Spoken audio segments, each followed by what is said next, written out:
सनातन धर्म में कई सारे व्रत और त्योहार पड़ते हैं। सभी का अपना अपना महत्व होता है, लेकिन हरतालिका तीज को बेहद ही खास माना गया है, जो कि शादीशुदा महिलाओं के लिए महत्वपूर्ण होती है। इस दिन महिलाएं दिन भर उपवास रखती हैं और पूजा पाठ करती हैं। माना जाता है कि ऐसा करने से सुहागिन महिलाओं को अखंड सौभाग्य का आशीर्वाद मिलता है, तो वहीं कुंवारी कन्याओं को मनचाहे वर की प्राप्ति होती है। ऐसे में अगर आप ये व्रत पहली बार रख रही हैं, तो आइए आपको इसके कुछ नियम बताते हैं। हरतालिका तीज का व्रत निर्जला रखा जाता है। यह व्रत सूर्योदय से शुरू होकर अगले दिन सूर्योदय के बाद ही खोला जाता है, यानी कि पूरे 24 घंटे का। कुंवारी कन्याएं भी इसी नियम का पालन करती हैं। पूजा के लिए भगवान शिव और माता पार्वती और भगवान गणेश की प्रतिमा रेत या मिट्टी से बनाई जाती है या फिर खरीदी जाती है। एक वेदी पर लाल रंग का कपड़ा बिछाएं और फूल से उसे सजाएं।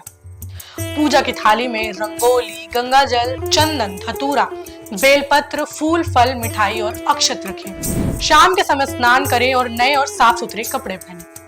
भगवान शिव और माता पार्वती की प्रतिमा स्थापित करें और उनकी विधिवत पूजा करें। उन्हें फूल और फल चढ़ाएं और उनकी प्रार्थना करें। पूजा के दौरान हरतालिका तीज की कथा सुने या उसे पढ़ें। अंत में आरती लें और फिर सभी को प्रसाद बांटें। साथ ही साथ बड़ों का आशीर्वाद लें।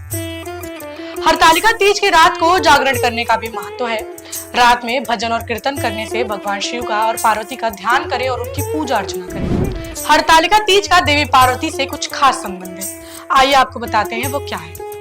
पौराणिक कथा के अनुसार माता पार्वती की सखियों को जब पता चलता है कि उनके पिता उनका विवाह भगवान विष्णु से कराने की तैयारी कर रहे हैं, तो वो देवी पार्वती को महल से ले जाकर जंगल में गुफा में छिपा देती है।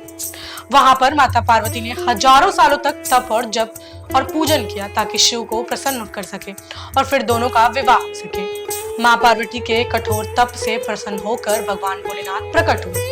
उनके आशीर्वाद से माँ पार्वती जी को पति स्वरूप में शिव मिले। मान्यता है कि भाद्रपद मास के शुक्ल पक्ष की तृतीया तिथि को माता पार्वती की मनोकामना पूरी हुई थी, जिसकी वजह से महिलाएं हरतालिका तीज का व्रत रखकर शिव और पार्वती की पूजा करती हैं। वहीं सुहागिन महिलाएं अखंड सौभाग्य और सुखी दाम्पत्य जीवन के लिए इस व्रत को रखती हैं।